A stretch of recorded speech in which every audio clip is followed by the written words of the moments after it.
صفحہ نمبر 278 حصہ گرامر رموز و اوقاف حجاج بن یوسف کے عہد میں قرآن مجید میں اعراب اور اوقاف کی علامتیں لگائی گئیں تاکہ قرآن مجید سمجھنے میں آسانی ہو۔ رموز و اوقاف کی ابتدا مسلمان علماء نے کی اور پھر یورپ نے اس میں معمولی تبدیلیاں لا کر اسے اپنایا۔ رموز و اوقاف اردو نام نمبر 1 ختمہ اور علامت اس کی ہوگی ڈیش سے، انگریزی نام اس کا ہوگا فل سٹاپ۔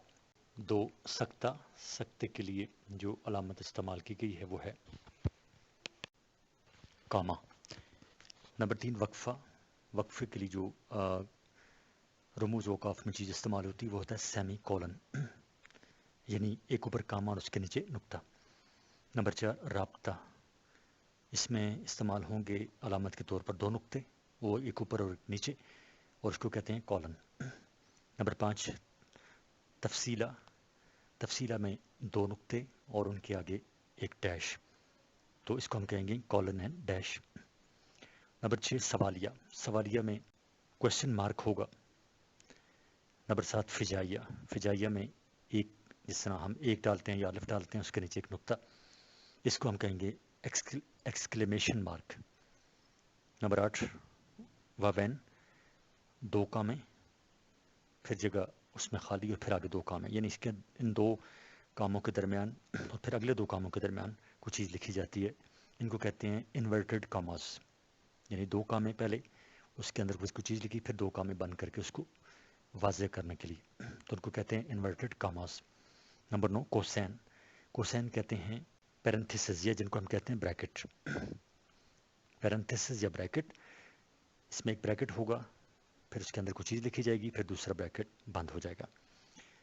اور نمبر 10 کلابین، یہ بھی بریکٹ ہیں لیکن یہ لمبے بریکٹ ہیں، لمبی نوعیت کے، اس کے اندر بھی کچھ چیز لکھی جائے گی اور ان کو کہتے ہیں ڈیش۔ ختمہ، اب ان کو ایک ایک کو ہم لیتے ہیں۔ ختمہ اردو میں یہ علامت مکمل جملے کے بعد لگائی جاتی ہے، مثلا عامر امتحان میں پاس ہوا۔ سکتہ، یہ علامت وہاں لگائی جاتی ہے جہاں جملے میں نسبتاً کم ٹھہرنا مقصود ہو، مثلا پھول ہیں صحرا میں، یا پریاں کتار اندر کتار، اودے اودے نیلے نیلے پیلے پیلے پیراہن۔ وقفہ، یہ جو چیزیں ہم نے ابھی پڑھی ہیں علامت، ان کے انگریزی نام، اب ان کو ایک ایک کی ہم تعریف کر رہے ہیں۔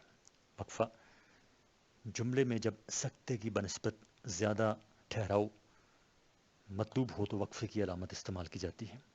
طویل جملے کے لمبے لمبے اجزاء کو ایک دوسرے سے علیحدہ کرنے کے لیے یہ علامت استعمال کی جاتی ہے۔ آگے تشبیہ، تشبیہ کے لغوی معنی کسی چیز کو دوسری چیز کے مانند قرار دینے کے ہیں۔ اصطلاح میں تشبیہ یہ ہے کہ 2 چیزوں میں اچھی یا بری صفت مشترک ہو، لیکن ایک چیز میں وہ صفت کم ہو اور دوسری چیز میں زیادہ، لیکن کم صفت والی چیز کو زیادہ صفت والی چیز سے تشبیہ دی جاتی ہے۔ مثلا ناز کی اس کی لب کی کیا کہیے، ناز کی اس کی لب کی کیا کہیے، پنکھڑی گلاب کی سی ہے۔ صفحہ نمبر 279۔ اس شعر میں محبوب کے لب کو گلاب کی پنکھڑی سے تشبیہ دی گئی ہے۔ دونوں میں مشترک صفت ناز کی اور خوبصورتی ہے، جو کہ محبوب کے لبوں میں کم اور گلاب کی پنکھڑیوں میں زیادہ ہے۔ ارکان تشبیہ، تشبیہ میں درج ذیل 5 ارکان ہوتے ہیں۔ نمبر 1 مشبہ، وہ چیز جس کی دوسری چیز سے تشبیہ دی جائے، مشبہ با۔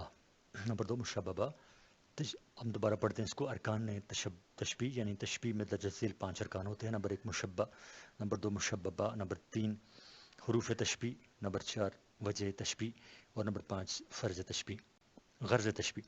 اب ایک ایک کو ہوتے ہیں۔ الف مشبہ، وہ چیز جس کی دوسری چیز سے تشبیہ دی جائے مشبہ کہلاتی ہے۔ مدرجہ بالا مثال میں اب مشبہ ہے۔ نمبر 2 مشبہ با، جس چیز کے ساتھ تشبیہ دی جائے اس سے مشبہ با کہتے ہیں۔ اوپر مثال میں گلاب کی پنکھڑی میں مشبہ با ہے۔ نمبر 3 حرف تشبیہ، وہ حرف جو مشبہ اور مشبہ با میں رابطے کا کام کریں انہیں حرف تشبیہ کہتے ہیں۔ کی سی حرف تشبیہ ہے اوپر مثال میں۔ نمبر 4 وجہ تشبیہ، مشبہ اور مشبہ با میں موجود صفت وجہ تشبیہ کہلاتی ہے اور وہ ہے ناز کی۔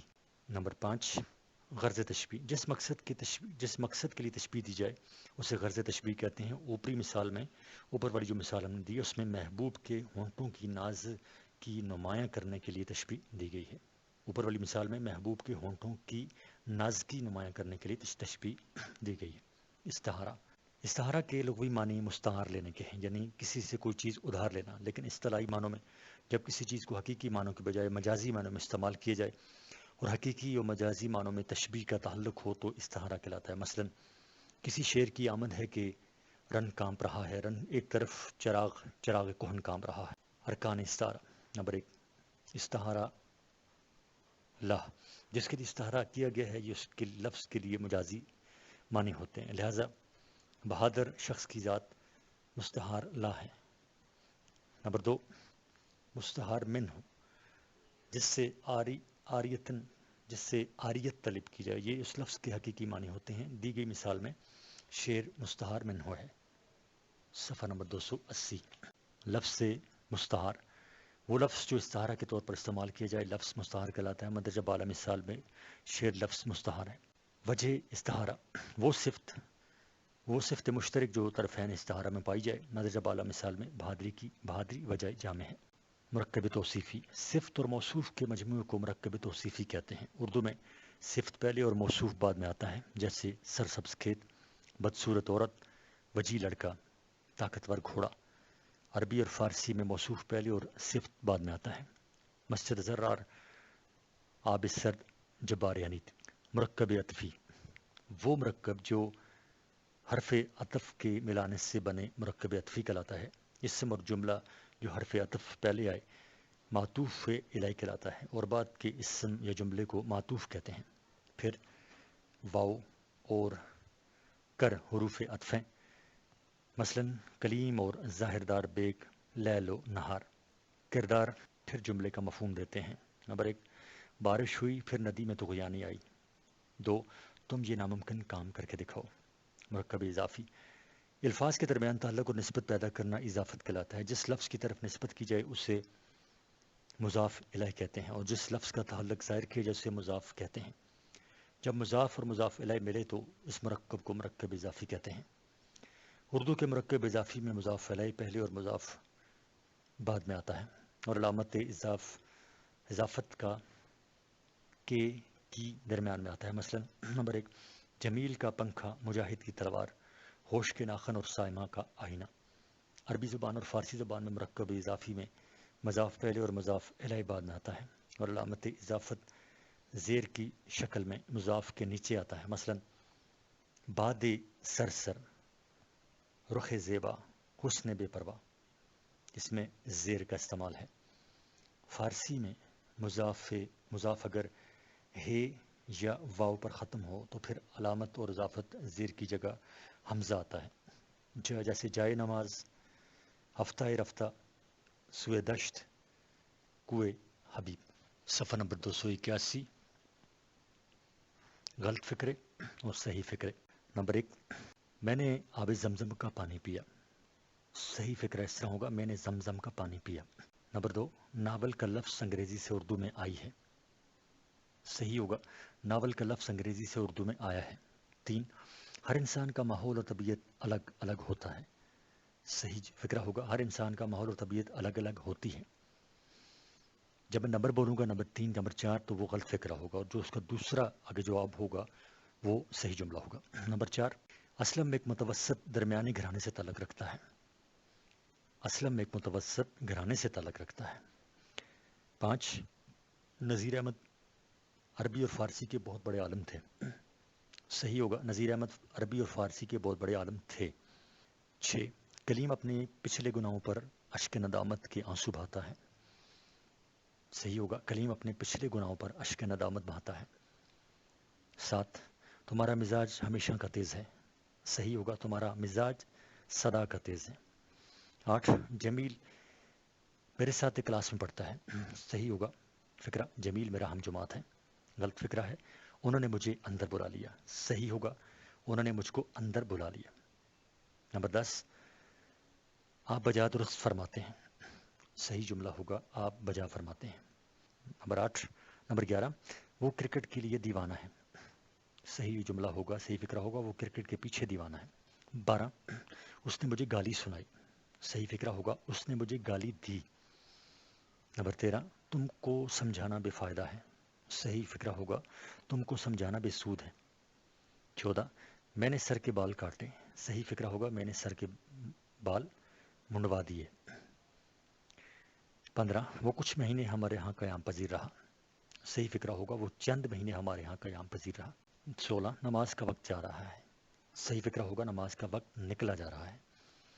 17 اس کے دل میں نور ایمان کی روشنی نہیں ہے، صحیح فکرہ ہوگا اس کے دل میں ایمان کی روشنی نہیں ہے۔ 18 اسلم کو فکر معاش کا غم کھایا جا رہا ہے، صحیح فکرہ ہوگا اسلم کو فکر معاش کھایا جا رہا ہے۔ 19 عام الحسن کا سال حضور صلی اللہ علیہ وسلم پر بھاری رہا، صحیح فکرہ ہوگا عام الحزن حضور صلی اللہ علیہ وسلم پر بھاری رہا۔ 20 حوض کوثر کے تالاب کا مالک حضور صلی اللہ علیہ وسلم ہوں گے، صحیح فکرہ ہوگا حوض کوثر کے مالک حضور صلی اللہ علیہ وسلم ہوں گے۔ 21 پادری صاحب کے پاس کتابوں کا مجموعہ تھا، تو صحیح فکرہ ہوگا پادری صاحب کے پاس کتابوں کا ذخیرہ تھا۔ صفحہ نمبر 282۔ 22 یوم نجات کے دن ہم خوش تھے، صحیح فکرہ نجات کے دن ہم خوش تھے۔ 23 قرآن میں کوہ طور کی پہاڑی کا ذکر ہے، صحیح ہوگا قرآن میں کوہ طور کا ذکر ہے۔ 24 اردو ادب میں 5 عناصر خمسہ مشہور ہیں، صحیح فکرہ ہوگا اردو ادب میں عناصر خمسہ مشہور ہیں۔ 25 سر منواتے ہی بارش ہوئی، صحیح فکرہ ہوگا سر منواتے ہی اولے پڑے۔ 26 یوم مزدور یکم مئی کے دن منایا جاتا ہے، صحیح فکر ہوگا یوم مزدور یکم مئی کو منایا جاتا ہے۔ 27 وضو کے ساتھ نماز پڑھو، صحیح فکر ہوگا باوضو نماز پڑھو۔ 28 خاک شفا کی مٹی عراق سے آتی ہے، صحیح فکر ہوگا خاک شفا عراق سے آتی ہے۔ 29 اس کمرے میں تالا ڈال دو، صحیح فکرہ اس کمرے میں تالا لگا دو۔ 30 دروازے کی چٹخنی لگا دو، صحیح دروازے کی چٹخنی چڑھا دو۔ غلط گھر کے سارے چراغ مار دو، صحیح گھر کے سارے چراغ بجھا دو۔ 32 نمبر غلط فکرہ ہے لوڈ شیڈنگ سے جینا آفت ہوا، صحیح ہوگا فکرہ لوڈ شیڈنگ سے جینا عذاب ہوا۔ 33 تم بالکل بز اخفش کی بکری ہو، صحیح ہوگا تم بالکل اخفش کی بکری ہو۔ 34 شاعر لفظوں سے تصویر لکھتا ہے، صحیح فکرہ ہوگا شاعر لفظوں سے تصویر کھینچتا ہے۔ 35 نظم در حقیقت میں اچھی تھی، صحیح ہوگا فکرہ نظم حقیقت میں اچھی تھی۔ 36 یہ آج کل کے حکام میں اثر کی قباحت ہے، صحیح فکرہ ہوگا یہ حکام میں اثر کی قباحت ہے۔ 37 فی الحقیقت میں وہ میرا دوست ہے، صحیح فکرہ ہوگا فی الحقیقت وہ میرا دوست ہے۔ 38 یہ اس کی خب سے طبیعت کی برائی تھی، صحیح فکرہ ہوگا یہ اس کی طبیعت کی برائی تھی۔ 39 اسے اردو زبان نہیں آتا، صحیح فکرہ ہوگا اسے اردو زبان نہیں آتی۔ 40 اس کا چادر میلا ہے، صحیح ہوگا اس کی چادر میلی ہے۔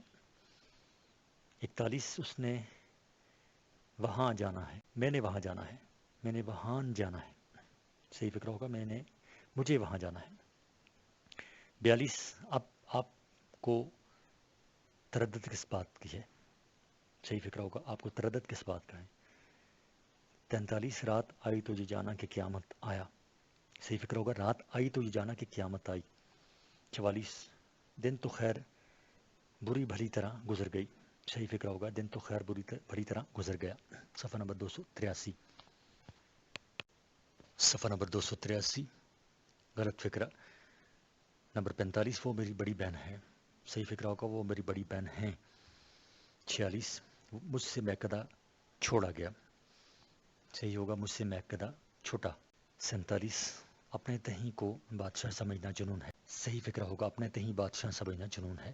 48 انور کو دیکھو حمیدہ کا کلمہ پڑھتی ہے، صحیح فکرہ ہوگا انور کو دیکھو حمیدہ کا کلمہ پڑھتا ہے۔ 49 بے شک دنیا میں نیک لوگ کم ہیں، صحیح فکرہ ہوگا بے شک دنیا میں نیک لوگ کم ہیں، کم ہے نہیں ہوگا بلکہ کم ہیں جمع۔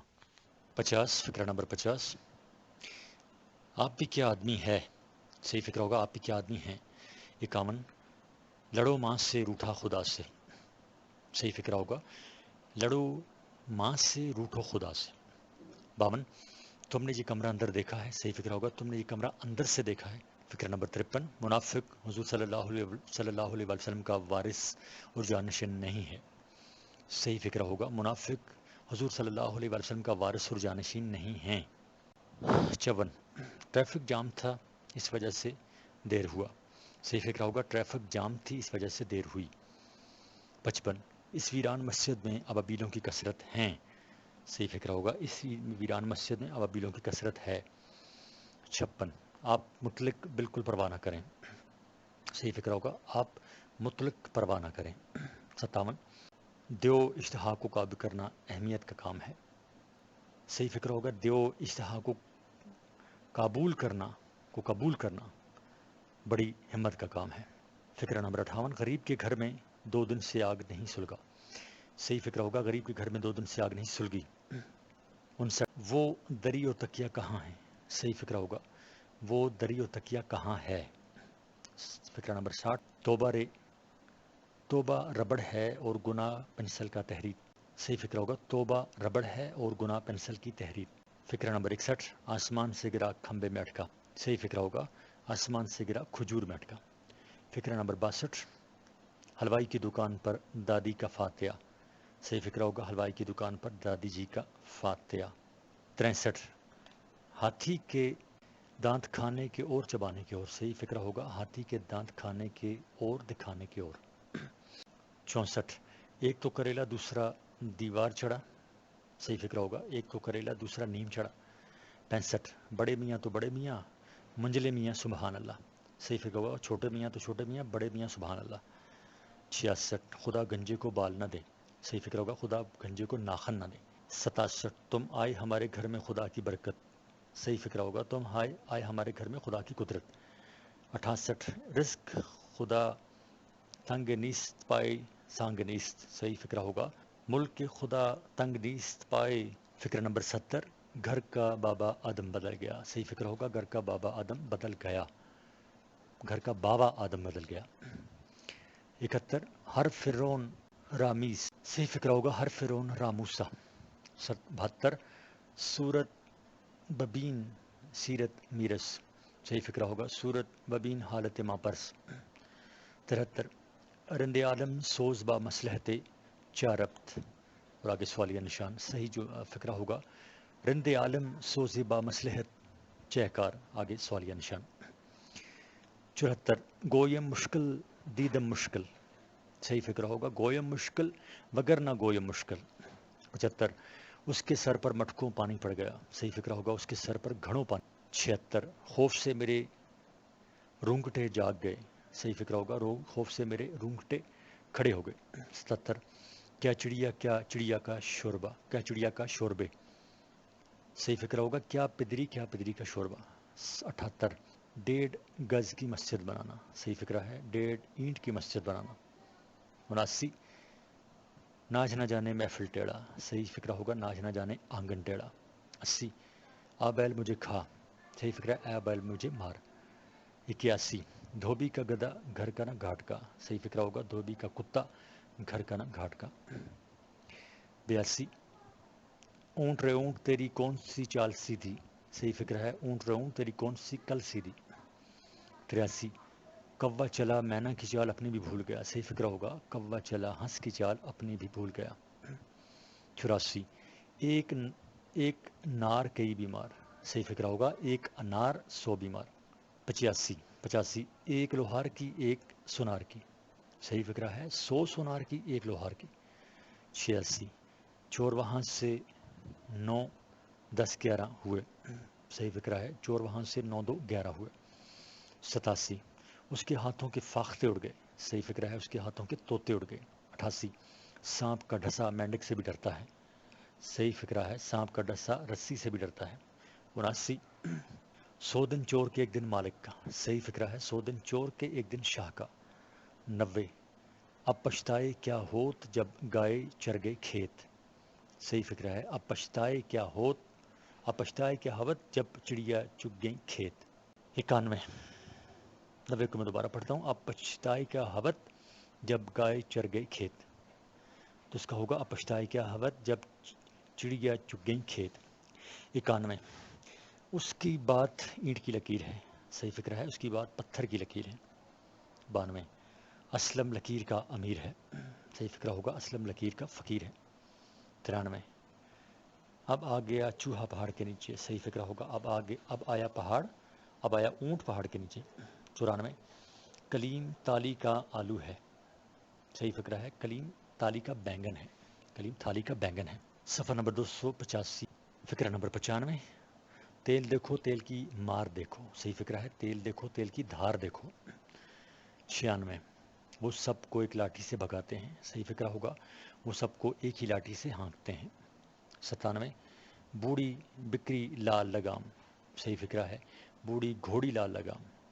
98 کریم نے پاس ہونے کے لیے ایڑی پنڈلی کا زور لگایا، صحیح فکرہ ہے کریم نے پاس ہونے کے لیے ایڑی چوٹی کا زور لگایا۔ 99 نہ 100 من تیل ہوگا نہ چولہا جلے گا، صحیح فکرہ ہوگا نہ 100 من تیل ہوگا نہ نہ 100 من تیل ہوگا نہ رادھا ناچے، یہ صحیح فکرہ ہوگا۔ 100 جو چور کی سزا وہ راہزن کی سزا، صحیح فکرہ ہوگا جو چور کی سزا وہ میری سزا۔ فکرہ نمبر 101 جو چور چوری سے جائے مکاری سے نہ جائے، صحیح فکرہ ہے چور چوری سے جائے ہیرا پھیری سے نہ جائے۔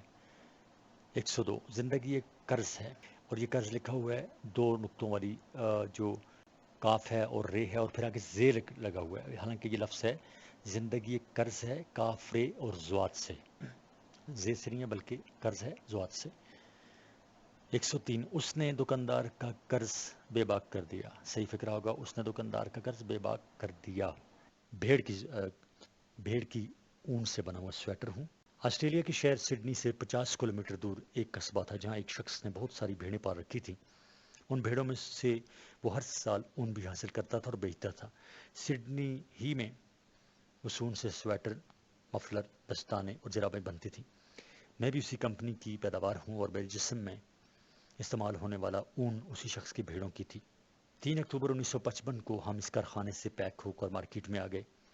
5 اکتوبر 1955 کو پاکستان میں ہولناک زلزلہ آیا اور ساری دنیا سے زلزلہ زدگان کے لیے مدد کی اپیل کی گئی۔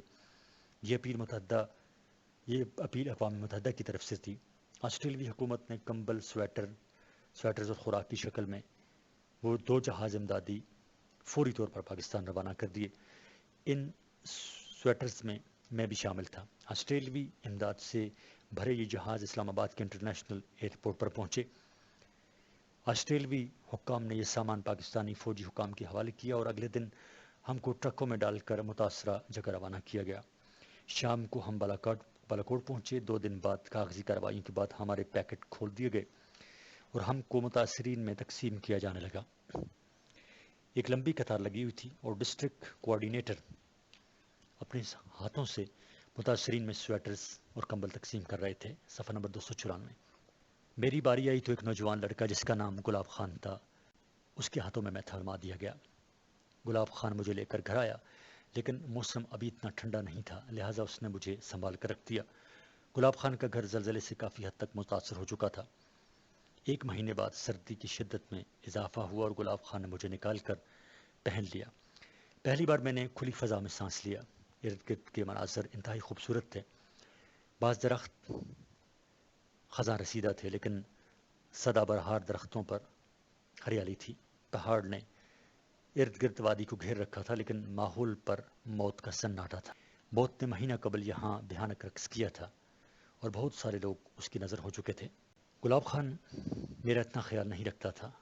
وہ اکثر وضو کرتے ہوئے مجھے بڑی بے دردی سے اتارتا تھا اور پہنتا تھا۔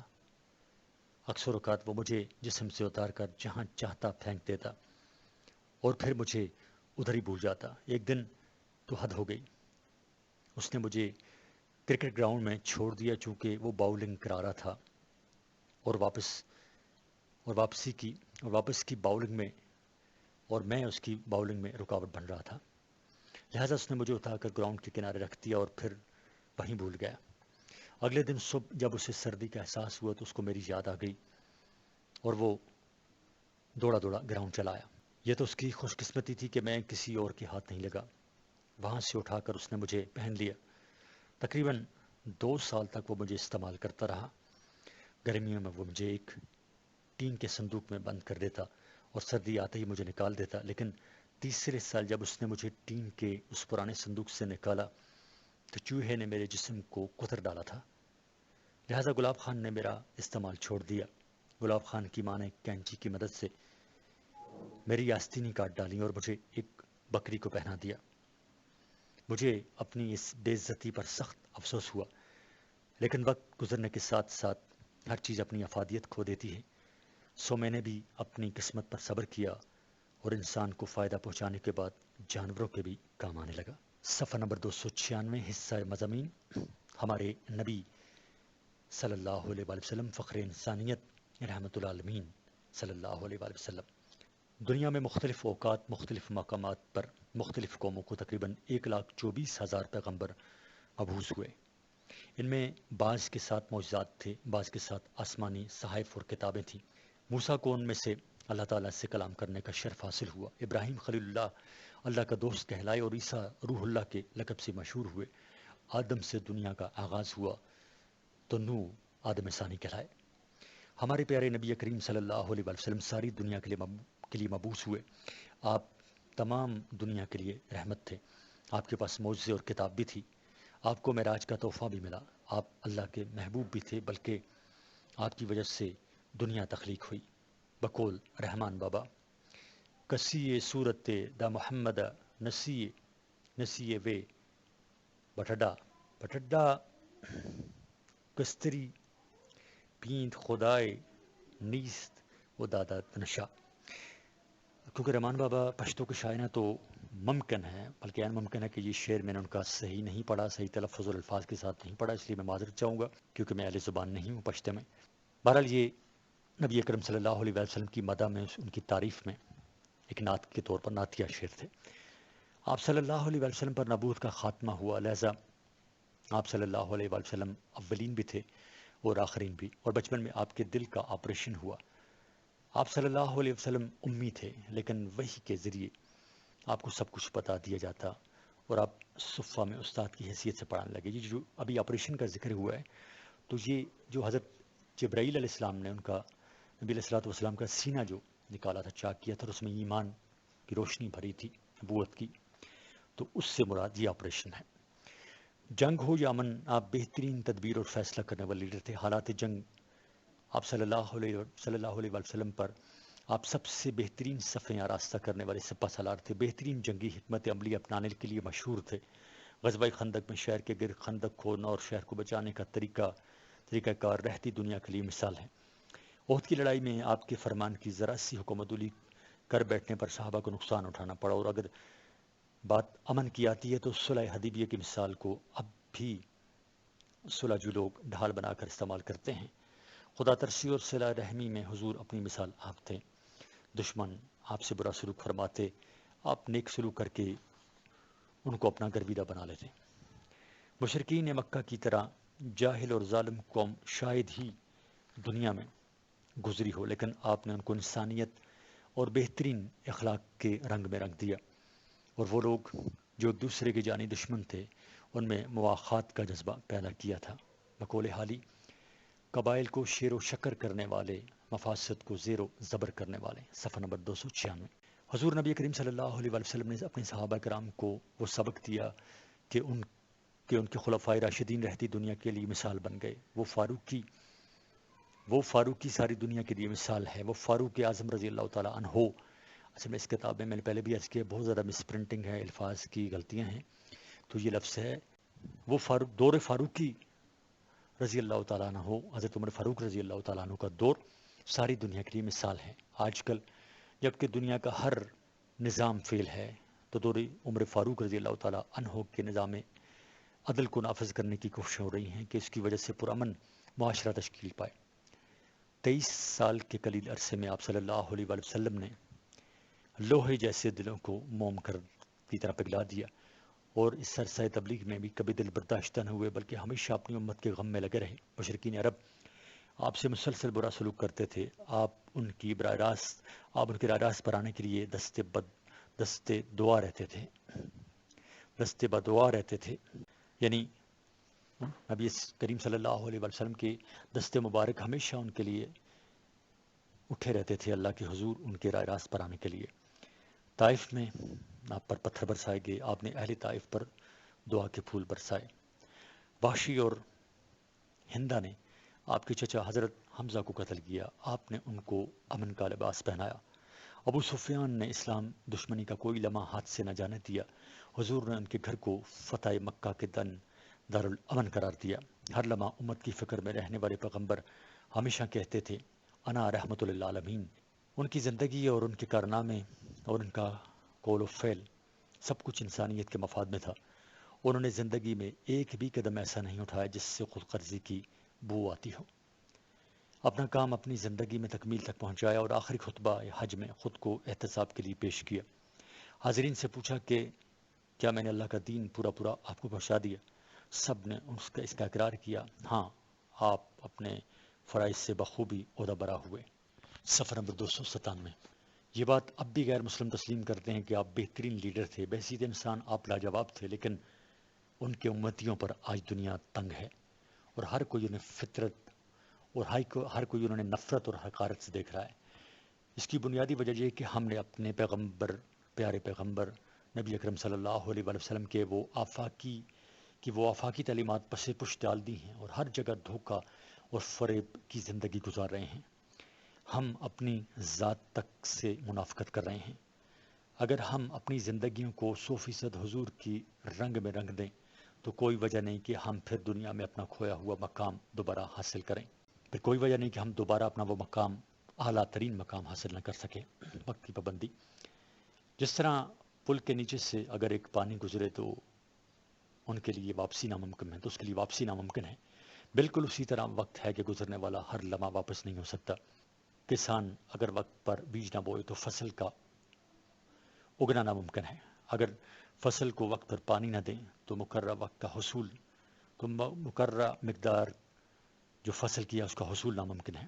موسم اپنے مقررہ وقت پر تبدیل ہوتے ہیں، سورج اپنے وقت پر طلوع ہوتا ہے اور غروب ہوتا ہے، چاند کا گھٹنا اور بڑھنا بھی وقت کا پابند ہے۔ دریاؤں میں بھی گرمیوں میں تیزی آ جاتی ہے اور سردیوں میں ان کی لہریں مدم پڑتی ہیں۔ درختوں پر بہاریں اور بہار میں کونپلیں پھوٹتی ہیں اور خزاں میں یہ پتوں کی شکل میں جھڑتے ہیں۔ چونٹیاں گرمیوں میں دانہ دنکا چنتی ہیں اور سردیوں میں روپوش ہو جاتی ہیں۔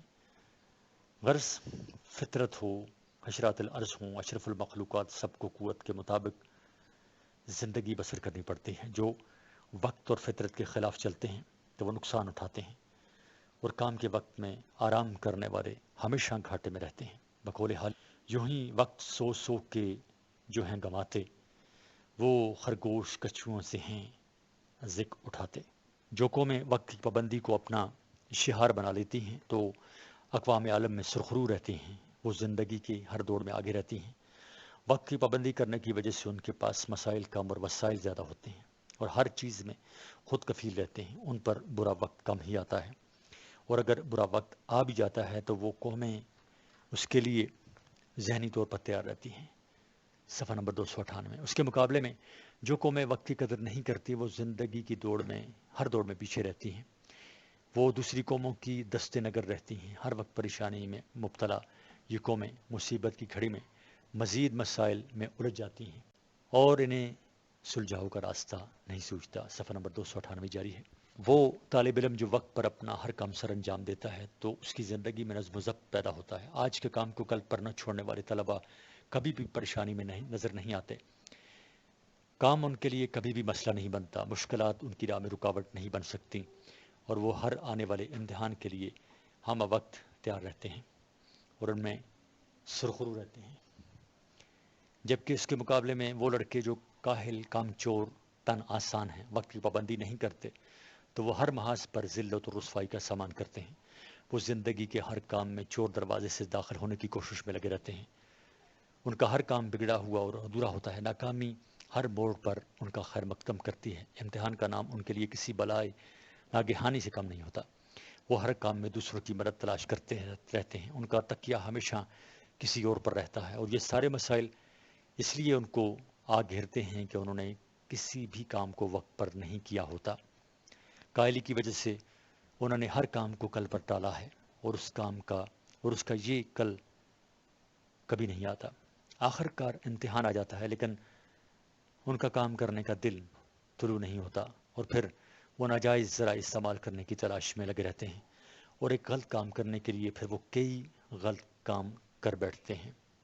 اس ذلت اور درد سر سے بچنے کے لیے ہر طالب علم کے لیے کو چاہیے کہ وقت کی پابندی کریں، ہر کام کو اپنے مقررہ وقت پر انجام دیں، ہر آنے والے امتحان کے لیے پہلے سے تیاری کر لیں۔ اس طرح امتحان کے دورے میں اس کی ساری توجہ اپنے امتحان پر مرکوز رہتی ہے، کوئی بھی پریشانی آ کے اس کے پاس نہیں ٹپکتی، اور وہ پرسکون رہ کر ایک طالب علم اپنے امتحان سے فارغ ہو جاتا ہے۔ زندگی کی دوڑ میں کچھ ایسے لوگ ہوتے ہیں جو کہ تمام عمر اپنے فرائض سے غافل رہتے ہیں، اور کبھی بھی ان کو وقت گزرنے کا احساس نہیں ہوتا۔ یہ لوگ ہمیشہ پیچھے رہنے والے لوگ ہیں، لیکن بعض لوگوں کو اپنی غلطی کا احساس ہو جاتا ہے اور وہ راہ راست پر آ جاتے ہیں۔ بقول اکبر، غفلت کی ہنسی سے آ برنا اچھا، غفلت کی ہنسی سے آ برنا اچھا، اور دیر سے آیت درست آیت، یعنی دیر آیت درست آیت کی مانند وہ اپنی غلطیوں کا ازالہ کر بیٹھتے ہیں۔ الغرض وقت کی پابندی سے ہر کام میں اعتدال آتا ہے، انسانی ذہن منتشر نہیں رہتا، اور وہ ہر کام کو عمدگی سے سر انجام دیتا ہے، جبکہ وقت کے پابند نہ رہنے والے لوگ عین وقت پر پریشانیوں میں گھرتے ہیں، اور صحیح سمت ان سے گم ہو جاتی ہے، پھر وہ عمر بھر وہ بھٹکتے رہتے ہیں۔ صفحہ نمبر 299۔ اگلا عنوان ہے مضمون کا، بے ہنگم ٹریفک حادثات اور ان کا حل۔ کائنات کے نظام پر غور کریں تو ہر سیارہ اپنے مدار میں مقررہ وقت پر گردش کر رہا ہے۔ زمین پر چھوٹی چھوٹی چونٹیاں قطار بنا کر چلتی ہیں، مرغابیوں کی ڈار ہو یا ہرنوں کی ڈار قطار میں اڑتے اور بھاگتے ہیں، لیکن انسان باوجود عقل و ادراک کی بار بار سمجھانے پر بھی قانون کی خلاف ورزیاں کرتا ہے۔ پیدل چلنے والا سڑک کے بیچوں بیچ چل جا رہا ہے تو سائیکل اور موٹر سائیکل سوار فٹ پاتھ پر اپنی سواری چڑھا کر جا رہا ہے۔ کہیں واضح بورڈ پر لکھا ہوگا کہ سڑک یک طرفہ ٹریفک کے لیے ہے، لیکن آپ دیکھیں گے کہ دونوں طرف سے گاڑیاں رواں دواں ہیں۔ آپ کو اپنی آنکھوں پر یقین نہ آ رہا ہوگا کہ بورڈ پڑھنے میں غلطی ہوئی ہے یہ یا کیا ماجرا ہے۔ دکاندار حضرات بھی اپنی دکانوں سے 5 فٹ آگے اپنا سامان رکھنا اپنا قانونی حق سمجھتے ہیں۔ پیدل چلنے والوں کو تو دوسرے سے یہ حق ہی نہیں دیتے کہ فٹ پاتھ ان کے لیے بنا ہے، اوپر سے ریڑھیوں اور خانچہ فروشوں نے رہی صحیح کسر پوری کر دی ہے۔ سڑک کے دونوں اطراف میں آپ کو اتنی ریڑھیاں اور خانچہ فروش نظر آئیں گے کہ گویا یہ کوئی سڑک یا چوک نہیں بلکہ جمعہ بازار لگا ہوا ہے۔ ایسے میں جب یہ پیدل چلنے والے مشکل سے راہ پائیں گے تو بڑی بڑی گاڑیاں کیسے آگے بڑھیں گی؟ ایسے حادثات کا ہونا معمول کی بات ہے۔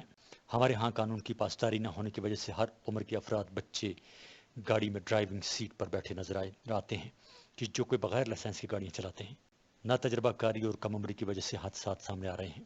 بعض رئیس زادے تیز گاڑی چلانے پر فخر محسوس کرتے ہیں اور اکثر مصروف چوکوں میں گاڑیاں دوڑاتے نظر آتے ہیں جو کہ حادثات کی سبب بن رہی ہیں۔ یہ رئیس زادے گاڑیوں سے سلنسر نکال کر گاڑی چلاتے ہیں، ہلڑ بازی کرتے ہیں، تو کبھی موٹر سائیکلوں کو ایک پہیے پر، جسے ہم ویلنگ بھی کہتے ہیں، پر چلانے کی کوشش میں خود بھی حادثات کا شکار ہوتے ہیں اور دوسروں کو بھی ان کی وجہ سے حادثات کا سامنا کرنا پڑتا ہے۔ ہماری سڑکوں پر چلنے والی گاڑیاں پرانی ہو چکی ہیں، لیکن قانون نہ ہونے کی وجہ سے اب بھی سڑکوں پر جیسی تیسی رواں دواں ہیں۔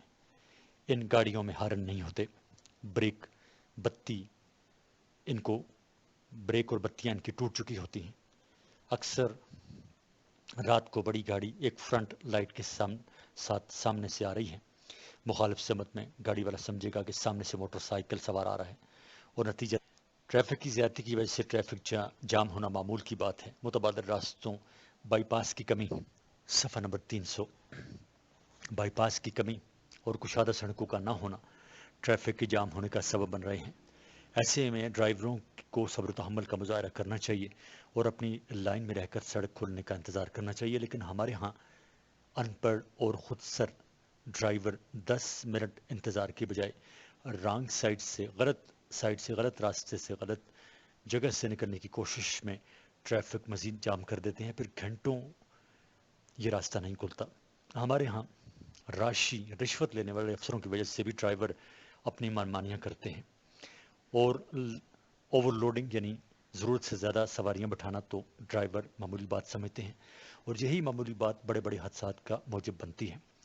یہی ڈرائیور غلط اوورٹیک یعنی دوسری گاڑی سے آگے نکلنے کی کوشش کر کے بہت سارے انسانی جانوں کو خطرے میں ڈالتے ہیں، اور اکثر ان کے ہاتھوں قیمتی جانیں ضائع ہو جاتی ہیں۔ نو پارکنگ یعنی جہاں پر گاڑی کھڑی نہیں کرنی ہوتی اس جگہ میں گاڑی کھڑی کر کے سارا ٹریفک جام کرتے ہیں اور لوگوں کے لیے درد سر کا سبب بن رہے ہیں۔ ٹریفک سگنل توڑنا، حفاظتی بیلٹ نہ باندھنا، دوران سفر موبائل فون پر باتیں کرنا، فرنٹ سیٹ پر بیٹھے سواریوں سے گپ شپ لگانا، ڈرائیونگ کرتے کرتے سگریٹ پینا، تیز رفتاری کا مظاہرہ کرنا، غلط سائڈ سے رانگ سائڈ پر نکلنا اور ان ڈرائیوروں کا معمول ہے۔ ٹریفک کے ان مسائل اور حادثات کا حل یہ ہے کہ حکومت ان کے لیے اقدامات کرے، سڑکوں کو کشادہ کرے اور راستے اور فٹ پاتھوں سے ہر قسم کے ناجائز تجاوزات کو ختم کرے۔ ٹریفک سگنلوں کا ہر چوراہے پر انتظام کریں، ٹریفک قوانین سے آگاہی کے لیے مختلف اقدامات کریں، مختلف ٹریننگز کا، مختلف تربیتی کورسز کا بھی انعقاد اس میں بڑا اہم ثابت ہو سکتا ہے، اس میں اہم کردار ادا کر سکتا ہے۔ ٹریفک کے اصولوں کی پابندی میں سڑک کے دونوں اطراف پر مختلف سائن بورڈز کے ذریعے یہ قوانین واضح کریں۔ ایمانداری اور تندہی سے کام کرنے والے ٹریفک اہلکار تعینات کریں تاکہ رشوت کی حوصلہ شکنی ہو اور کوئی بھی قانون سے بالاتر نہ رہے۔ گاڑی چلانے والا کم از کم میٹرک پاس ہو۔ ان پڑھ آدمی کو سرے سے لائسنس ہی نہ دیا جائے۔ کم عمر، زیادہ بوڑھے افراد اور کم بینائی والے جن کی نظر کم ہے افراد کو گاڑی چلانے سے منع کیا جائے قانونی طور پر۔ پرانی گاڑیاں جو استعمال کے قابل نہیں رہیں ان کو ضبط کیا جائے۔ ایسی گاڑیاں جن کے سلنسر پھٹے ہوں، جن کی لائٹس خراب ہوں، ان کا چالان ضروری ہے۔ لائسنس، ٹوکن، شناختی کارڈ کی چیکنگ ضروری ہونی چاہیے۔ ٹریفک سگنل توڑنے والے، ٹریفک کے دیگر قوانین کی خلاف ورزی کرنے والے اور زیادہ سواریاں بٹھانے والے ڈرائیوروں سے سختی سے نمٹا جائے۔ قانون سب کے لیے یکساں ہونا چاہیے، امیر غریب کی کوئی تفریق نہیں ہونی چاہیے۔ صفحہ نمبر 301۔ ہمارے ہاں یہ مرض بڑا عام ہے کہ کوئی گاڑی پریس یعنی میڈیا، ایم پی اے، ایم این اے یا ناظم کا بورڈ لگا ہو تو خود کو قانون سے وہ بالاتر سمجھتا ہے اور ہر طرح کی خلاف ورزی پر اپنا حق سمجھتا ہے۔ ایسے عناصر کی حوصلہ شکنی ہونی چاہیے اور موقع پر ہی ان کو سزا دینی چاہیے، کیونکہ یہ ملک ہم سب کا ہے اور ہم سب برابر ہیں۔ عزیز طلبہ، یہ آڈیو ریکارڈنگ آپ کے لیے ہیومینیٹیرین ڈیولپمنٹ آرگنائزیشن ایبٹ آباد کے ذریعے اہتمام کی گئی۔ ہیومینیٹیرین ڈیولپمنٹ آرگنائزیشن ایبٹ آباد 2011 سے اپنی مدد آپ کے تحت صحت، تعلیم اور معاشی خود مختاری کے شعبوں میں بہتری کے لیے کوشاں ہے۔ ادارہ نے نہ صرف خیبر پختونخوا کے ملک بھر کے نابینا طلباء کی تعلیمی مشکلات اور رکاوٹوں کو دور کرنے کے لیے ایف اے تا ماسٹرز لیول کی نصابی کتب اور کورسز، جن میں علامہ اقبال اوپن یونیورسٹی کے کورسز بھی شامل ہیں، کو آڈیو ریکارڈنگ میں منتقل کرنے کا اہتمام کیا ہے، تاکہ نابینا طلباء اعلیٰ تعلیم تک رسائی حاصل کر کے ملک و قوم کی ترقی اور خوشحالی میں اپنا بھرپور کردار ادا کر سکیں۔ یہ تمام آڈیو ریکارڈنگز نابینا طلباء کو بالکل مفت فراہم کی جا رہی ہیں۔ نابینا طلباء کے علاوہ دیگر طلباء بھی اس تعلیمی سہولت سے استفادہ کر سکتے ہیں۔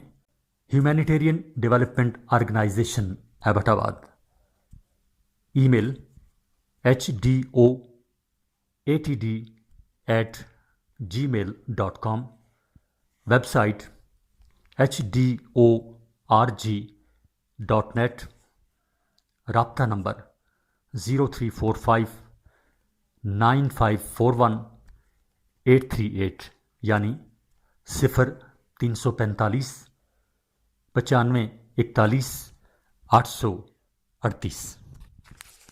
اس سے پہلے کہ میں اگلی صفحے سے ریکارڈنگ شروع کروں، ایک تصحیح آپ کر لیجئے۔ میں اب تصحیح کرتا ہوں، اپنے ذہن میں سے رکھیے کہ صفحہ نمبر 293 جو گزرا ہے، جس میں آپ بیتیاں تھیں اور ایک سویٹر کی آپ بیتی جو ہم پڑھ رہے تھے، اس میں کتاب کی مس پرنٹنگ کی وجہ سے سن کا جو ہے وہ غلط لکھی گئی ہے، اور میں نے بھی اس کو اسی طرح پڑھ دیا، جس کے لیے معذرت خواہ ہوں۔ تو آپ اپنے ذہن میں رکھیے کہ وہ عنوان تھا ایک سویٹر کی آپ بیتی، اور اس میں جو دوسرا پیرا تھا اس میں ایک چیز آئی تھی کہ 3 اکتوبر 1955 کو ہم اس کارخانے سے پیک ہو کر مارکیٹ میں آ گئے۔ 5 اکتوبر 1955 کو پاکستان میں ہولناک زلزلہ آیا۔ یہاں سے غلطی ہوئی ہے، یہ 5 اکتوبر 1955 کو زلزلہ نہیں آیا تھا، بلکہ 5 اکتوبر 2005 کے زلزلے کی بات تھی، جو کتاب کی مس پرنٹنگ کی وجہ سے اور میرے صحف کی وجہ سے یا بھول جانے کی وجہ سے میں نے اسے ایسے ہی پڑھ دیا، تو اس کو آپ تصحیح کر لیں۔ دوسرا پہرا صفحہ نمبر 293، ایک سویٹر کی آپ بیتی، پیرا نمبر 2 اس طرح ہوگا: 3 اکتوبر 1955 کو ہم اس کارخانے سے پیک ہو کر مارکیٹ میں آ گئے۔ پھر ہوگا 5 اکتوبر 2005 کو پاکستان میں ہولناک زلزلہ آیا۔ صفحہ نمبر 327، نوجوان اور بچے کھیلوں کے مختلف مقابلے شوق سے دیکھتے ہیں اور جن کی وجہ سے ان کی پڑھائی متاثر ہوتی ہے۔ ٹیلی ویژن کے سامنے دیر تک بیٹھنے سے بصارت بھی بری طرح متاثر ہوتی ہے۔ مخرب الاخلاق پروگرام، جرائم پر مبنی ڈرامے نوجوانوں کے لیے بے روی کا سبب بھی بنتے ہیں۔ ٹیلی ویژن پر ڈراموں کے دوران اپر کلاس کو ہائی لائٹ کیا جاتا ہے، یعنی جو زیادہ امیر لوگ ہیں، اونچے طبقے کے لوگ ہیں، اونچے طبقے سے مراد ہے جن کے پاس پیسے زیادہ ہیں، زمین جائیداد بینک بیلنس زیادہ ہیں، ان لوگوں کو زیادہ ان کی نشاندہی دی جاتی ہے، ان کو زیادہ نمایاں کر کے دکھایا جاتا ہے، جو کہ معاشرے کے نچلے طبقے میں احساس کمتری کا باعث بن رہا ہے۔ لہٰذا ہر چیز میں میانہ روی اور چیک اینڈ بیلنس یعنی جانچ پڑتال ضرور ہونی چاہیے۔ صفحہ نمبر 327 جاری، اور اگلا مضمون اس کا عنوان ہے ہماری درآمدات۔ پاکستان بنیادی طور پر درآمدات ان چیزوں کہا جاتا ہے جو ہم باہر سے اپنے ملک میں منگواتے ہیں، جو ہمارے ملک میں نہیں ہوتی یا کم ہوتی ہیں، تو اس کی ضرورت کو پورا کرنے کے لیے جو چیزیں ہم باہر دوسرے ممالک سے اپنے ملک میں منگواتے ہیں، لاتے ہیں، ان کو کہتے ہیں درآمدات۔ پاکستان بنیادی طور پر ایک زرعی ملک ہے، لہٰذا صنعتی طور پر ہم اتنے آگے نہیں ہیں جتنی کہ ایک ملک کی ضرورت ہوتی ہے۔ لہٰذا خام مال ہونے کے باوجود ہم بہت ساری اشیاء صنعتیں نہ ہونے کی وجہ سے درآمد کرتے ہیں۔ اس کے علاوہ معدنیات تو ہمارے ہاں موجود ہیں، لیکن ان کو نکالنا اور سائنسی طریقے سے ان کی صفائیاں اور استعمال کا طریقہ کار اور مشینری نہ ہونے کی وجہ سے بھی ہم ان معدنیات کے لیے دوسرے ممالک کے دست نگر ہیں۔ ہمارا بہت سارا زر مبادلہ جنگی ساز و سامان اور اسلحہ خریدنے پر خرچ ہوتا ہے، لہٰذا ہماری برآمدات میں جنگی طیارے، یہ اسلحہ امریکہ، فرانس، روس اور دیگر یورپی ممالک سے درآمد ہوتا ہے۔ پاکستان میں آئل ریفائنری اور تیل کے ذخائر کی کمی کی وجہ سے ہم تیل اور تیل سے بننے والی مصنوعات درآمد کرتے ہیں۔ ہم یہ تیل عرب ممالک، امریکہ اور یورپین کمپنیوں سے درآمد کرتے ہیں۔ الیکٹرانک مصنوعات، computer, A C, fridge, T V, oven, mobile phone, استریاں، ڈسٹ کلینر، کیمرے اور گھڑیاں بھی ہم یورپی ممالک اور امریکہ سے درآمد کرتے ہیں۔ بڑی بڑی گاڑیوں سے لے کر چھوٹے موٹر کار تک اور موٹر سائیکل سے لے کر سپورٹس بائک سائیکل تک ہم جاپان، کوریا، امریکہ اور یورپی ممالک سے درآمد کر کے استعمال کرتے ہیں۔ اس کے علاوہ پہاڑوں کی کٹائی اور سڑکیں بنانے کے لیے ہیوی مشینری بھی ہم جاپان، امریکہ اور یورپ سے منگواتے ہیں۔ ہمارے اسپتالوں میں استعمال ہونے والی بڑی مشینری، مثلاً ایکس رے مشین، خوردبین، دل کے امراض کی شناخت کرنے والی مشین، گردوں کی صفائی کرنے اور پتھری توڑنے والی مشینیں، ڈینٹری یعنی دانتوں سے متعلق استعمال ہونے والی مشینری، آپٹامولوجی جسے کہتے ہیں آپٹامولوجی، آنکھوں کی امراض میں استعمال ہونے والی مشینیں ہم باہر کے ممالک سے درآمد کرتے ہیں۔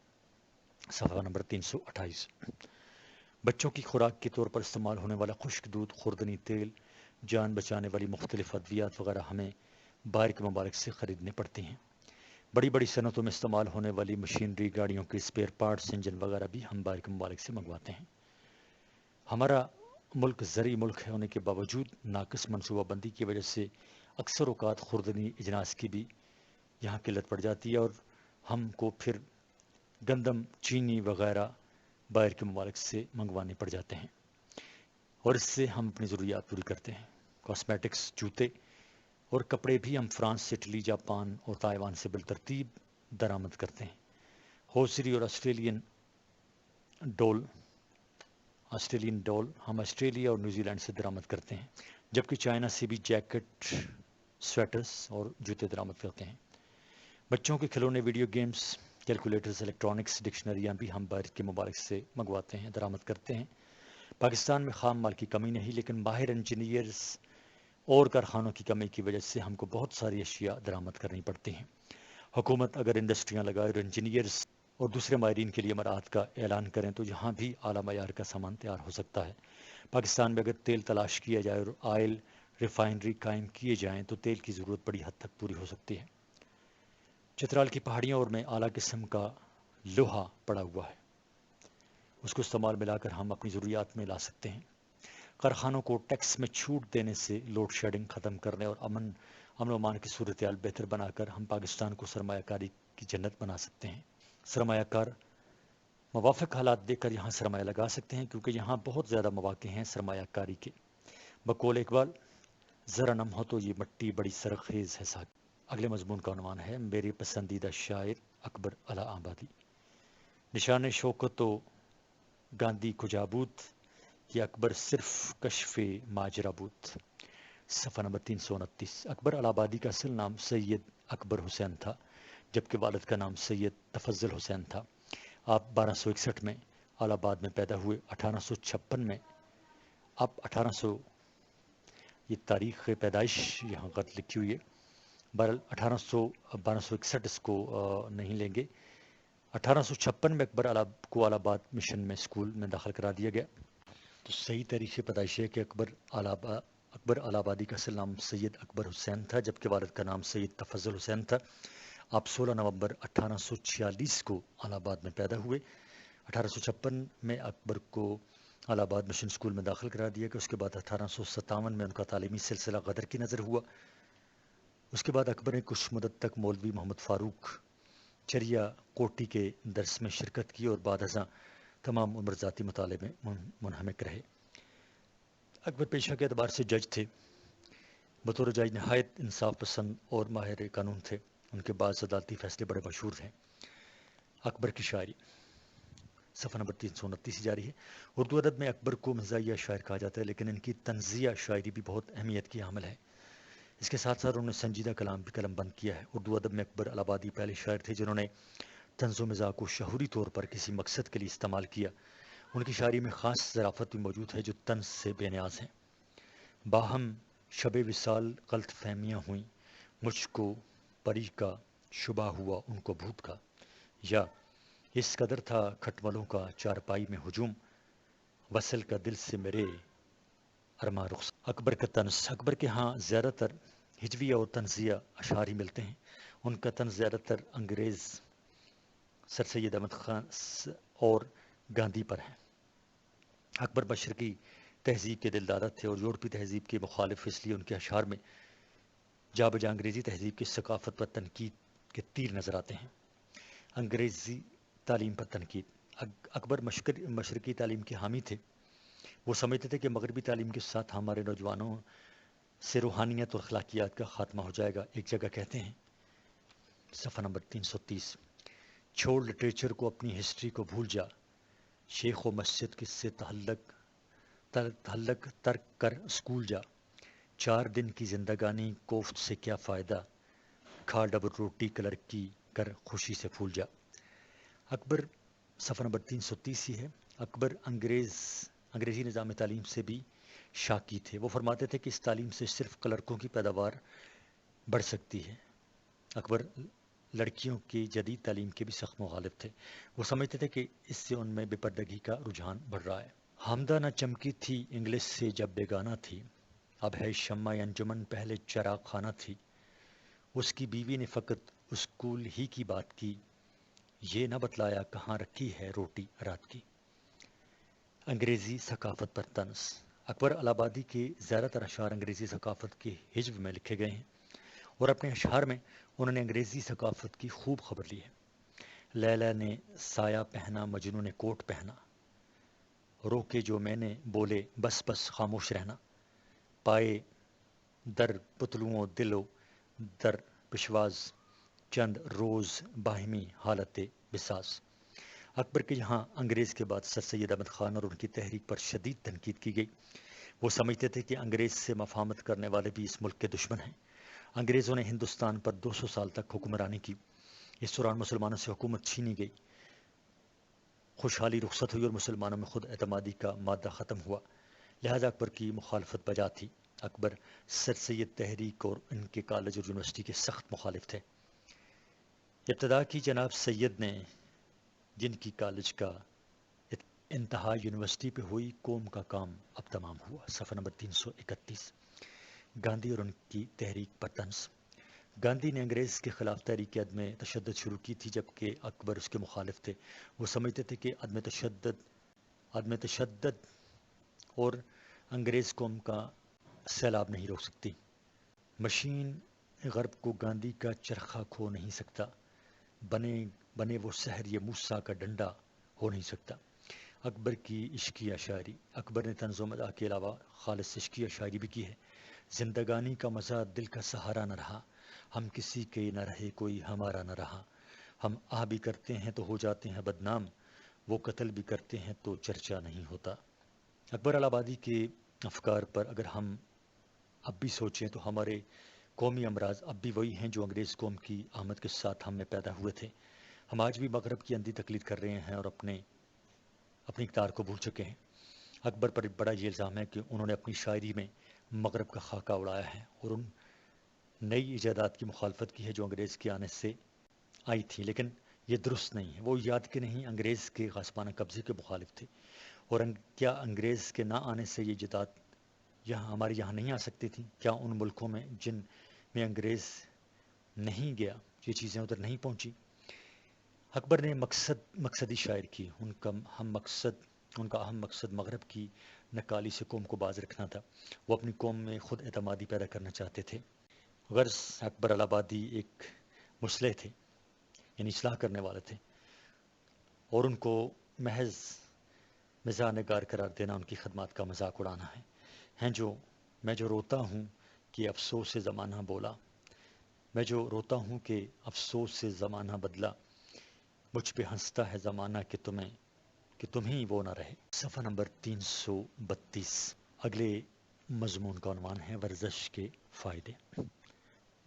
انسانی جسم اللہ تعالیٰ کی طرف سے ایک عظیم نعمت ہے۔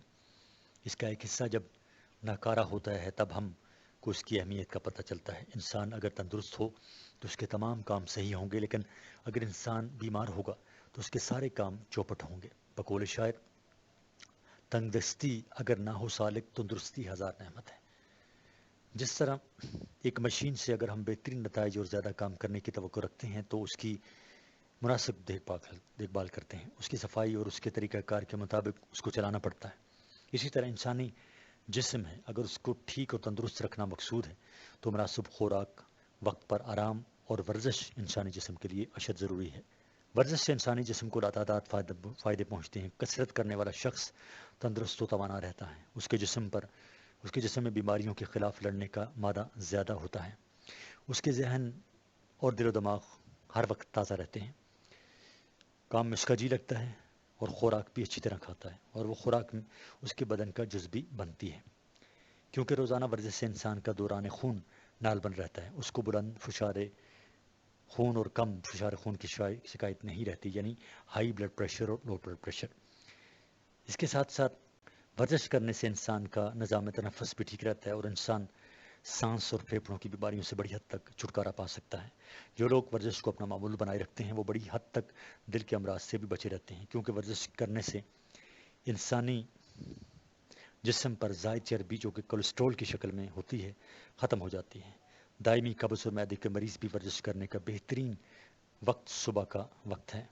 سویرے اٹھ کر تازہ ہوا میں چہل قدمی کرنا، ہلکی پھلکی ورزش کرنا اور پھر گہرے سانس لینا انسانی صحت کے لیے انتہائی مفید ہے۔ اس کے ساتھ ساتھ صبح کے وقت گھاس پر شبنم کے قطرے پڑے ہوئے ہوتے ہیں تو ان پر ننگے پاؤں چہل قدمی کرنے سے انسانی دماغ تمام دن تر و تازہ رہتا ہے۔ ورزش کا اپنا طریقہ کار ہے۔ سب سے تھوڑی سی چہل قدمی یا دوڑنا چاہیے تاکہ بدن گرم ہو جائے اور اس میں لچک پیدا ہو جائے۔ اس کے بعد ورزش کے مختلف مشقیں جو ہیں وہ کرنی چاہیے، جن میں پیروں، ہاتھوں، کمر، گردن اور پیٹ کے مشق انتہائی اہم ہیں۔ کوئی بھی کھیل شروع کرنے سے پہلے بھی ہلکی ورزش نہایت اہم ہے، کیونکہ اس طرح کرنے سے کھیل میں چوٹ لگنے کا خطرہ کم ہوتا ہے۔ ورزش سے چونکہ جسم پھرتیلا اور دماغ اور نظر تیز رہتے ہیں، لہٰذا کھیل کے دوران کھلاڑی کو ورزش سے بڑا فائدہ پہنچتا ہے۔ صفحہ نمبر 333 یعنی 333 صفحہ نمبر 333۔ ورزش کے ذریعے ہم بہت ساری بیماریوں کو بغیر دوا کے قابو کر سکتے ہیں، جس میں موٹاپا، تناؤ اور خوف و گھبراہٹ کی عارضیں شامل ہیں۔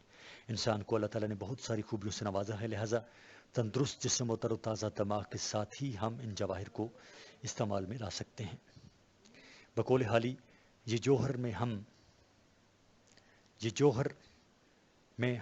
میں امانت خدا کی، یہ جوہر ہیں ہم میں امانت خدا کی، مبادہ تلف ہو ودیت خدا کی۔ اگر ہم کو کھیل کود کے میدان میں آگے بڑھنا ہے، تندرست رہ کر زیادہ سے زیادہ کام کرنا ہے، بیماریوں کے خلاف لڑنا ہے، تندرست اور توانا نسلیں پیدا کرنی ہیں، ملک کو ترقی کی راہ پر گامزن کرنا ہے، تو ہم کو ورزش کو روزانہ کا معمول بنانا ہوگا، کیونکہ صحت مند قوم ہی صحت مند ملک کی ضمانت بن سکتی ہے۔ صفحہ نمبر 333 جاری ہے، اخبار بینی کے فوائد۔ اگلا مضمون ہے اور اس کا عنوان ہے اخبار بینی کے فوائد۔ ہماری دنیا گلوبل ولیج کی حیثیت اختیار کر چکی ہے۔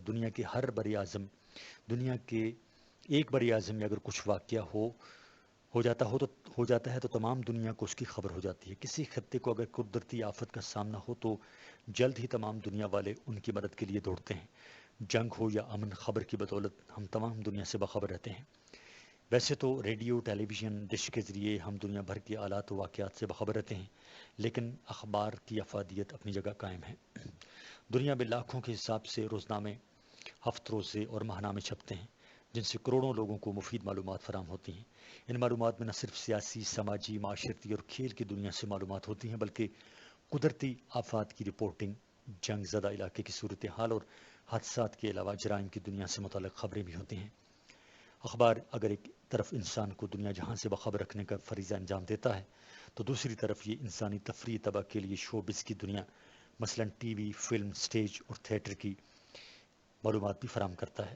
اخبار ہر عمر اور ہر صنف کے لیے یکساں دلچسپی کا سامان فراہم کرتا ہے۔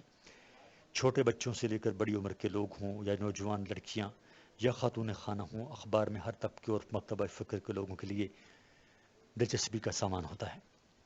ہفت روزہ اور ماہنامہ رسالے میں سیاست، کھیل، سماج، شوبز کے حوالے سے تمام ہفتے اور مہینے کی خبریں یکجا ہوتی ہیں۔ صفحہ نمبر 334۔ ان رسائل اور میگزین میں مختلف مکتبہ فکر سے تعلق رکھنے والے بڑے بڑے لوگوں کی انٹرویوز سے ان کے خیالات، ان کی ترجیحات، پسند ناپسند کے علاوہ ان کی نجی زندگی کی دیگر بہت ساری باتیں قارئین کے سامنے آ جاتی ہیں۔ ان رسائل میں ادب کا حصہ بھی ہوتا ہے، جس میں افسانے، لطائف، حکایات اور اشعار ہوتے ہیں۔ اس کے ساتھ ساتھ مختلف پکوان بنانے کے طریقے، گھریلو ٹوٹکے، نفسیاتی مسائل، خوابوں کی تعبیر کے متعلق مضامین بھی ہوتے ہیں اور ماہرین کی آراء بھی ہوتی ہیں۔ علم نجوم میں دلچسپی رکھنے والے حضرات کے لیے بھی ان رسائل میں خاصی دلچسپی کا سامان ہوتا ہے۔ اس کے ساتھ ساتھ ان رسائل میں ماہر ڈاکٹرز اور حکیم مختلف امراض کا علاج تجویز کرتے ہیں اور ان سے بچاؤ کے طریقے بھی بتاتے ہیں۔ مختلف مضامین کے ذریعے ہم سائنس کی دنیا میں ہونے والے نت نئے تجربات سے بھی واقف ہوتے ہیں اور حیرت انگیز ایجادات کی افادیت اور استعمال سے واقفیت بھی حاصل کرتے ہیں۔ اخبار سے وابستہ صحافی معاشرے کے عکاس ہوتے ہیں۔ وہ جو کچھ معاشرے میں دیکھتے ہیں وہی وہ قلم بند کرتے ہیں۔ تقریباً ہر شعبہ اور طبقے میں جو ہی کوئی چونکا دینے والی خبر رونما ہوتی ہے، صحافی حضرات فوراً ادھر پہنچ کر اپنے قارئین کو حقائق سے آگاہ کرتے ہیں۔ جنگ کے دوران یہ صحافی اپنی جان مشکل میں ڈال کر جنگ زدہ علاقے کی کوریج کرتے ہیں اور لمحہ بلمحہ رپورٹ اپنے اخبار کے ذریعے بھیجتے ہیں۔ بعض صحافی اور اخبار خبر کی سنسنی بڑھانے کے لیے انہیں بڑے مرچ مسالے لگا کے بھی پیش کرتے ہیں، جو کہ معاشرے پر اچھا اثر نہیں چھوڑتے۔ اس کے ساتھ ساتھ اخبار میں فوتگی اور تلاش گم شدگی کی خبریں بھی چھپتی رہتی ہیں اور لوگ اپنے گرد و پیش سے باخبر رہتے ہیں۔ اخبار کے ایک حصے میں جائیداد کی خرید و فروخت سے متعلق بھی خبریں ہوتی ہیں، لہٰذا پراپرٹی کا کاروبار کرنے والے حضرات بھی اخبار سے استفادہ کرتے ہیں۔ کنڈکٹر حضرات بھی مختلف اشتہارات کے ذریعے اپنے یہ کنٹریکٹرز ہے، لفظ خط لکھا ہوا کنٹریکٹرز یعنی ٹھیکیداران جو ٹھیکے لیتے ہیں لوگ، کنٹریکٹرز حضرات بھی مختلف اشتہارات کے ذریعے اپنے کاروبار کے متعلق خبریں پڑھتے ہیں۔ اخبار کے ایڈیٹوریل صفحے پر سیاست، سماج، کھیل اور دیگر شعبوں کے متعلق علم رکھنے والے مفکر اور دانشور صحافی ہم کو مفید معلومات پہنچاتے ہیں۔ خالی اسامیوں کے اشتہار بھی اخبار میں چھپتے ہیں، لہذا بے روزگار اور تلاش معاش کی فکر میں رہنے والے لوگ ان اشتہاروں سے استفادہ کرتے ہیں اور مستقبل کے حوالے سے ہماری آنکھیں بھی اخبار کھول دیتے ہیں۔ صفحہ نمبر 335۔ دنیا کی بڑی طاقتیں کیا کر رہی ہیں؟ ترقی یافتہ ممالک کی ترقی کا راز کیا ہے؟ تیسری دنیا کو کن مسائل کا سامنا ہے؟ غربت کا خاتمہ کیسے ہوگا؟ دنیا کس طرف جا رہی ہے؟ غرض ہر حوالے سے معلومات ہم کو اخبار ہی کے ذریعے ملتی ہیں۔ دوسرے لفظوں میں اخبار ہماری آنکھیں۔ آخری مضمون ہے، اس کا عنوان ہے دیہی زندگی، صفحہ نمبر 335 پر ہی۔ انسان ایک معاشرتی حیوان ہے، وہ خواہ شہر میں ہے یا دیہات میں، اسے دوسرے انسان سے رابطے میں رہنا ہوگا۔ ان سے الگ تھلگ زندگی گزارنا، انسانوں سے الگ تھلگ زندگی گزارنا اس کے لیے ناممکن ہے۔ دیہاتی زندگی اگر ایک طرف بے شمار مسائل سے گزرتی ہے تو دوسری طرف سکون اور خلوص کی وجہ سے تناؤ کی اس دنیا میں یہ انسان کے لیے گوشہ عافیت ہے۔ دیہاتی لوگ زندگی کے بارے میں زیادہ الجھنوں میں پڑنے والے نہیں ہوتے۔ دیہاتی عموماً سادہ لباس پہنتے ہیں، سادہ خوراک کھاتے ہیں اور سادہ رہن سہن اختیار کرتے ہیں۔ رسوم و رواج کے حوالے سے بھی یہ لوگ اتنے واقف نہیں ہوتے، لہٰذا عید، بقرعید اور شب برات کے علاوہ یہ لوگ باقی تکلفات سے مستثنیٰ ہوتے ہیں۔ کم تعلیم کی وجہ سے چونکہ ان کی سوچ بھی محدود ہوتی ہے، لہٰذا یہ لوگ اپنی محدود دنیا میں خوشحال زندگی بسر کرتے ہیں۔ خوراک کے معاملے میں زیادہ تر اپنے ہی کھیتوں سے حاصل کردہ اجناس استعمال کرتے ہیں، تازہ سبزیاں اور پھل کھاتے، اور چونکہ مویشی بھی پالتے ہیں لہٰذا دودھ، دہی، مکھن اور خالص حالت میں کھانا نصیب ہوتا ہے ان کو۔ گھریلو مرغبانی کرنے کی وجہ سے مرغی کا گوشت اور انڈے بھی کھانے میں شامل ہوتے ہیں۔ چونکہ خوراک خالص اور انتہائی سادہ ہوتی ہے اور ساتھ ہی ساتھ کھیتوں میں دن رات محنت مشقت بھی کرتے ہیں، لہٰذا دیہاتی ہر وقت تندرست اور حشاش بشاش نظر آتے ہیں۔ بیماریاں بھی کم ان میں دیکھنے میں ملتی ہیں۔ فضا آلودگی سے صاف ہوتی ہے، درخت اور سبزہ زیادہ ہونے کی وجہ سے بھی فضا صاف رہتی ہے۔ چونکہ آبادی کم ہوتی ہے، گاڑیوں اور کارخانوں کا دھواں نہیں ہوتا، لہٰذا اس وجہ سے بھی فضائی آلودگی نہ ہونے کے برابر ہے۔ گاڑیوں اور مشینوں کا شور نہ ہونے کی وجہ سے ماحول پرسکون رہتا ہے اور اعصابی تناؤ سے لوگ محفوظ رہتے ہیں۔ پینے کا صاف اور تازہ پانی میسر ہوتا ہے، لہٰذا پیٹ کی بیماریاں بھی کم ہوتی ہیں۔ دیہات میں لوگ انتہائی اتحاد و اتفاق سے رہتے ہیں۔ گاؤں کے بیچ میں ایک حجرہ ہوتا ہے جو کہ عام مہمان خانہ ہوتا ہے، اور دیہاتی ادھر اپنے تمام مسائل مل بیٹھ کر حل کرتے ہیں۔ شادی بیاہ ہو یا غم کے لیے اکٹھے ہوں، دیہاتی سب کاموں میں ایک دوسرے کا ہاتھ بٹاتے ہیں۔ صفحہ نمبر 336، اور یہ اس کتاب کا آخری صفحہ بھی ہے۔ اس کے ساتھ ساتھ گاؤں میں ایک بڑی جامع مسجد بھی ہوتی ہے جس میں نماز کی ادائیگی کے ساتھ ساتھ روزانہ لوگ ایک دوسرے کے حال احوال سے باخبر رہتے ہیں۔ دیہاتی لوگ اپنے کھیتوں کے کام بھی مشترکہ طور پر کرتے ہیں۔ فصلوں کی بوائی ہو یا کٹائی، ہر مرلے میں یہ دیہاتی گروپوں کی شکل دے کر کام ختم کرتے ہیں۔ ان تمام باتوں کے علاوہ جب ہم دیہاتی زندگی کی تصویر کے دوسرے رخ کو دیکھتے ہیں تو ان لوگوں کی زندگی انتہائی دگرگوں نظر آتی ہے۔ دیہات میں ہسپتال اور طبی سہولیات نہ ہونے کے برابر ہوتی ہیں۔ تعلیم کے شعبے میں بھی دیہاتی عموماً محروم ہی رہتے ہیں۔ ٹرانسپورٹ کی اچھی سہولت نہ ہونے کے ساتھ ساتھ یہ لوگ زندگی کی دوڑ میں بھی پیچھے ہیں۔ ٹی وی، اخبار اور دیگر ذرائع ابلاغ نہ ہونے کی وجہ سے یہ لوگ باقی دنیا سے تقریباً کٹے رہتے ہیں۔ کارخانے اور بیلے نہ ہونے کی وجہ سے لوگ یا تو کھیتوں میں سخت مشقت کرتے ہیں یا بے روزگار ہوتے ہیں۔ کچھ دیہاتی دیگر شہروں اور ملکوں میں تلاش معاش کی وجہ سے مسافروں کی زندگی گزارنے پر مجبور ہوتے ہیں۔ صحت کی بنیادی سہولیات، اچھے ڈاکٹر اور لیبارٹریاں نہ ہونے کی وجہ سے شرح اموات یہاں زیادہ ہے۔ شدید حالت میں بیمار یا زخمی کو شہر لے کر جاتے ہیں اور وہاں لے جاتے ہوئے دیر ہو جاتی ہے اور بڑی راستے میں دم توڑ دیتا ہے۔